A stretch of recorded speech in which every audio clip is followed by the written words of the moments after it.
Hello everyone, কেমন আছো তোমরা সবাই? আমার আরও একটি নতুন ভিডিওতে তোমাদের সকলকে স্বাগত জানিয়ে আমি আমার আজকের ভিডিওটি শুরু করছি। আর আজকে আমি দুপুরের সেবাটা তোমাদের সাথে শেয়ার করছি। আর দেখো, আমি গোপালকে এখন রেডি করছি স্নান করানোর জন্য।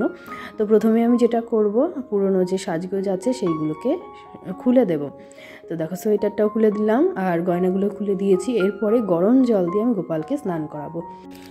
তো আজকে আর রোদে জল দেওয়া হয়নি, তো সেই জন্য উনুনেই জলটা গরম করে নিয়েছি। তো সেটা দিয়েই গোপালকে আজকে আমি স্নান করাবো। এবং তার সাথে যে বিষয়টি তোমাদের সাথে আজকে আমি শেয়ার করব সেটা হলো শীতকালে গোপালের সেবা আমরা কিভাবে করব। তো অনেকেই যারা নতুন গোপাল সেবা করছো তারা অনেকেই এই বিষয়গুলি সম্বন্ধে জানো না, বা নতুন আছো যারা, বা নতুন গোপাল সেবা করবে বলে ভাবছো যারা, তাদের জন্য আশা করছি এই ভিডিওটি কাজে লাগবে। তো এখন দেখো, গোপালকে স্নান করানো হয়ে গেছে আমার। গরম জল দিয়ে গোপালকে স্নান করিয়ে দিয়েছি। আর শীতকালে কিন্তু গোপালকে গরম জল দিয়ে স্নান করাতে হয়, কেননা গোপাল তো ছোট্ট বাচ্চা, ছোট্ট শিশু। আমাদের যেমন ঠান্ডা লাগে, গোপালেরও কিন্তু ঠান্ডা লাগে। তো সেই জন্য গরমকালে গোপালকে হালকা গরম জল দিয়ে স্নান করাতে হয়। এবং তারপরে বডি লোশন বা বডি অয়েল গোপালকে মাসাজ করা যেতে পারে। আর স্নানের সময় সরষের তেল মালিশ করা যেতে পারে, আর মধু মালিশ করা যেতে পারে। যে জিনিসগুলো একটু গরম হয় সেই জিনিসগুলো দিয়ে গোপালকে মালিশ করা যেতে পারে। আর এছাড়াও গোপালের স্নানের জলে কিন্তু এই সময় কর্পূর অথবা চন্দন দেওয়াটা দরকার নেই, কেননা চন্দন এবং কর্পূর একটু ঠান্ডা হয়। তো সেই জন্য এইগুলো কিন্তু এই শীতকালে আর গোপালের স্নানের জলে দেওয়ার প্রয়োজন হয় না। এইগুলো আমরা দিই গরমকালে, মানে খুব যখন গরম থাকে, গরমকালে আমরা গোপালের স্নানের জলে চন্দন দিই এবং কর্পূর দিয়ে দিই গোপালের শরীর ঠান্ডা রাখার জন্য।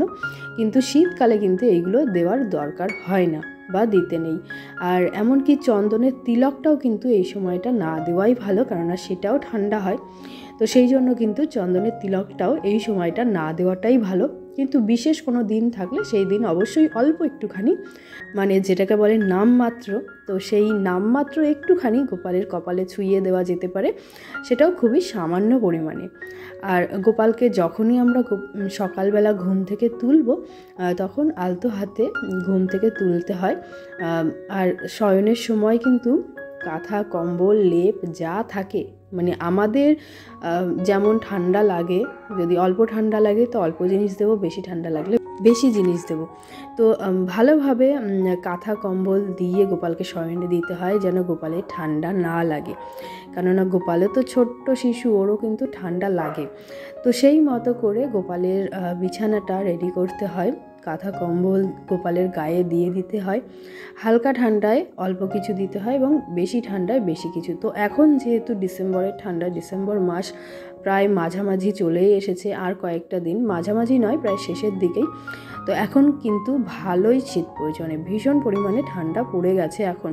আর এখন কিন্তু এই যে দেখো, আমি গোপালের পায়ে মোজা পরিয়ে দিচ্ছি। তো হাতেও পরানো যায়, পায়েও পরানো যায়, তো আমি পায়েই পরালাম।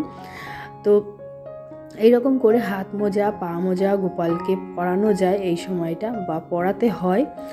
আর মোটা পোশাক, সোয়েটার, এইগুলো গোপালকে কিন্তু এই সময় পরিয়ে দিতে হয়। আর গোপালকে ঘুম পাড়ানোর সময় যেটা বললাম, কাঁথা কম্বল খুব বেশি পরিমাণে একটু দিতে হয়, যাতে গোপালের ঠান্ডা না লাগে। তো আমরা আশা করি সেটা বুঝি যে কখন বেশি, মানে গোপালকে বেশি কেয়ার করার প্রয়োজন। আমাদের যেমন মনে হয় যে আজকে ঠান্ডাটা একটু বেশি আছে, তো সেই মতো করে গোপালকে বিছানাটা দিতে হয়, বা বিছানা রেডি করতে হয়, বা গোপালকে রেডি করাতে হয়। তো যেদিন কম ঠান্ডা থাকবে কম পোশাক পরাবো, আর যেদিন বেশি ঠান্ডা পড়বে সেই দিন পুরো গোপালের মাথা থেকে পা পর্যন্ত সোয়েটার দিয়ে বা হাত মোজা, পা মোজা দিয়ে ঢেকে দেব। কারণ ছোট্ট বাচ্চা তো গোপাল, গোপাল আমাদের বাড়ির ছোট্ট শিশু, ছোট্ট সদস্য, তো ওর কেয়ারটা কিন্তু বেশি পরিমাণেই করতে হয়। আর যেটা বললাম, এই সময়টা গোপালের স্নানের জলটা অবশ্যই গরম করে দিতে হয়। ঠান্ডা জলে কিন্তু গোপালকে স্নান করাতে নেই। যদি কারোর কাছে উনুন বা গ্যাস ওভেন না থাকে, তাহলে রোদ্রে গরম জল করার জন্য দিতে পারে।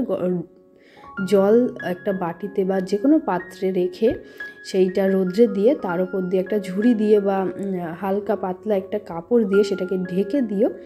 আর কড়া রোদে যদি রাখা হয় কয়েক ঘন্টার মধ্যেই কিন্তু সেই জলটা ভালোভাবে গরম হয়ে যায় এবং সেই জলটা দিয়ে কিন্তু গোপালকে স্নান করানো যেতে পারে। আর অবশ্যই গোপালের স্নানের জল রোদে দেওয়ার সময় সেটাকে ঢেকে দেবে, কারণ যদি ঢেকে না দিই তাহলে সেইখানে নোংরা পড়তে পারে বা কোনো জীবজন্তু এসে সেখানে মুখ দিতে পারে জলটা খাওয়ার জন্য, বা পাখিতে খেতে পারে। তো যাই হোক, যাবতীয় জিনিস, তো সেই জন্য অবশ্যই জলটা ঢেকে দিতে হয়।